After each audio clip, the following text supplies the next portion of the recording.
The Buddha says that when you listen to a Dhamma talk, you shouldn't have contempt for the speaker, you shouldn't have contempt for the Dhamma that's being taught. That much you might expect. After all, if you look down on the speaker, it may happen that the speaker has something good to say, at least one or two sentences out of the talk, but you miss them if you have contempt. So you make yourself open. See what good might be here. What's really interesting is where he says, don't have contempt for yourself. In other words, don't look down on your ability. Don't tell yourself, this is something I can't do. The Buddha teaches the Dhamma step by step. And it's always good to take the next step, if you can, or at the very least to solidify yourself in the step where you are.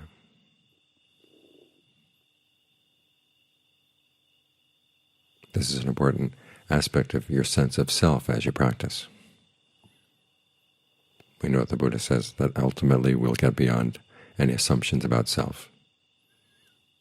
But that's when we don't need them, because the perception of self, the perception of not self, are both strategies for happiness. You figure out what you can identify with as your desires that are worth following, and which ones are the ones that are not worth following. You establish a sense of priorities. That's a healthy sense of self, and a healthy sense of not self. In other words, the ones that come low on the list, you put aside, saying, I don't have to identify with those right now. I read one time of a Navy general who every day would make a list of the 10 most important things that needed to be done. And then she would strike out everything except for 1 and 2. And that's how she got things done. So in this case, the practice of meditation is something you want to identify with at the moment. Everything else you strike out.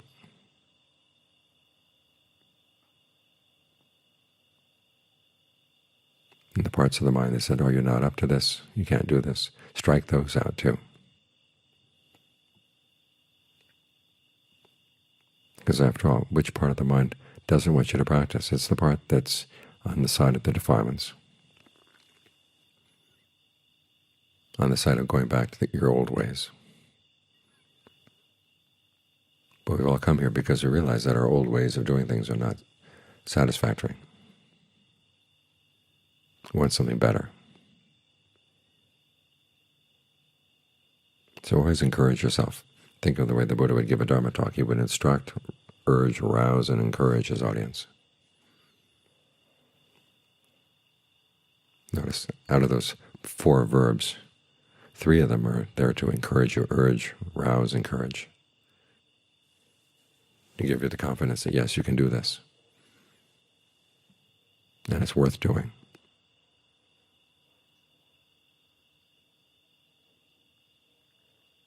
So when you're talking to yourself as you meditate, there will be some instruction as you tell yourself, now do this, now do that. And then the urging comes, it's really worthwhile that you stick with it. Rouse is to arouse your energy when it begins to flag. And of course encourage keeps you at it again.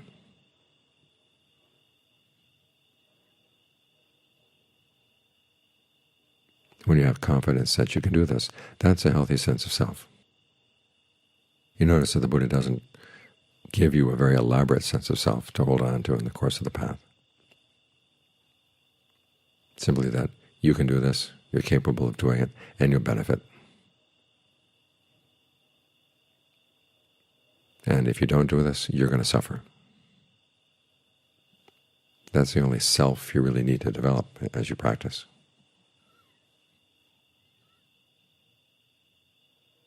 Because you're going to be focusing on your actions.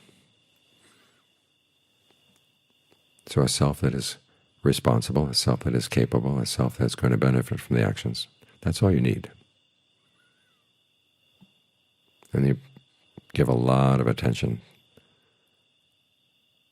to the Buddha's shoulds. You should try to comprehend suffering. You should try to abandon its cause. You should try to realize the cessation of suffering by what you really should do is develop the path.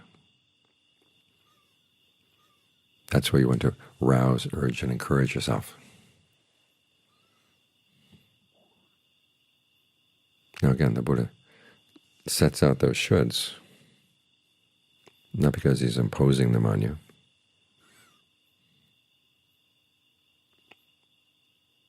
He simply says, if you want to put an end to suffering, these are the things you should do. This is the way things are. That's a set of views. We all know the 4 forms of clinging: sensuality, views, habits and practices, and sense of self. There's no room for sensuality clinging in the path, but you have right views about the nature of action. And again, that's where the Buddha gets into a lot of detail, the nature of action. Views about other things he puts aside. Is the world eternal? Is it not eternal? Finite, infinite issues that consume other people. He said, don't even bother. Don't go there. All you need to know is that craving and clinging, if you hold on to them, lead to more rebirth. And the quality of your actions will determine the type of rebirth. But there's also a path of action that can get you beyond rebirth.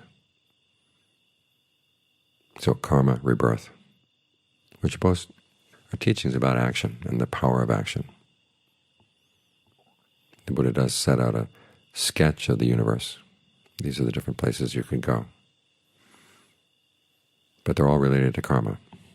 Some of the levels of heaven, for example, are related to different stages of concentration, skills that you can master.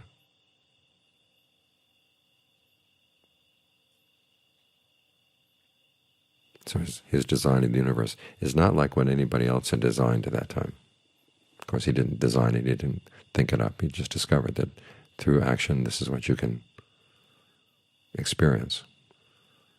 But often he's been accused of simply adopting the worldview of his culture. It's not the case. You look into the Upanishads, they had different views of the world, levels of the cosmos. You look into the Jain teachings of the time, they had a different view of the levels of the cosmos. So the Buddha's teachings about where action can lead to were distinctive. And they're all you need to know about views about the world. That and the fact that there is causality, and you have a role in the present moment where you can shape things. The present is not entirely shaped by the past.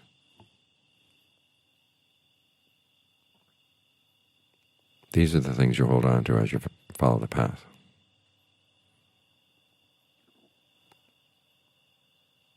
And it's not much, but it's there to focus your attention on what you're doing, instructing you as to what's skillful and what's not, urging you to do what's skillful, arousing your energy with thoughts of what's going to happen to you if you don't develop skillful actions. And then to keep encouraging you to stick with it, stick with it. That's what the teachings provide, and that's what you should provide for yourself. We shape our experience through our intentions. We shape our sense of the body through the way we breathe. We shape our speech through directed thought and evaluation. We shape our mind through our perceptions and feelings. When you look in the Buddhist teachings or the teachings of the Ajahns, they're giving you examples of how to shape your mental speech, how to shape your mind, to keep it on the path.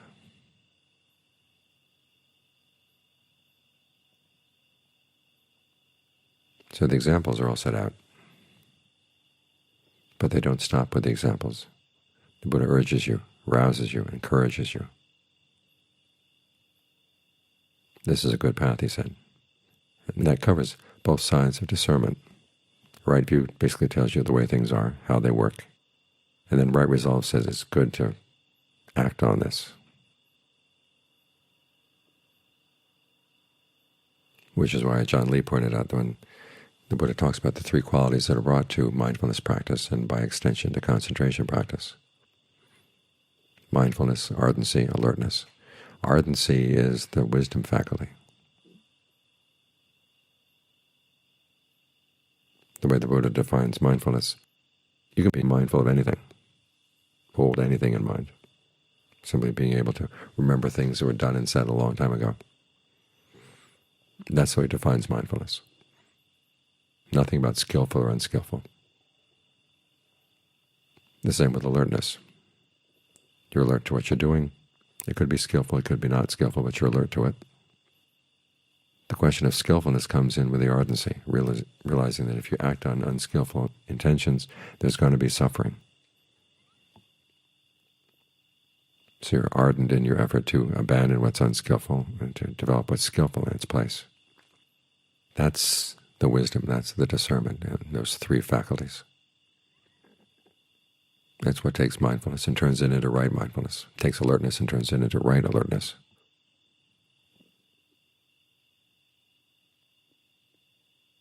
So you don't want to stop with knowing the Dhamma or listening to instructions. You want to be able to urge, rouse, and encourage yourself.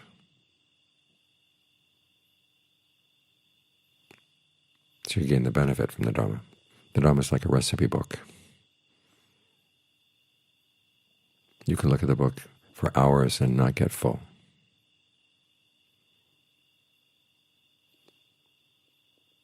And actually looking, if there are a lot of pictures in the book, it makes you hungry. But if you follow the recipe, then you get full. That's when you realize the worth of that recipe.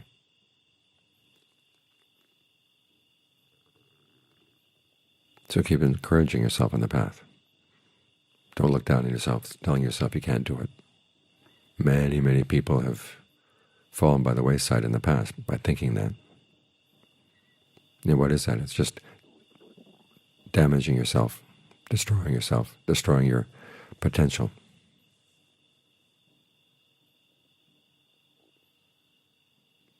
The fact that you're here meditating means you've got some good to you. Don't let it go to waste.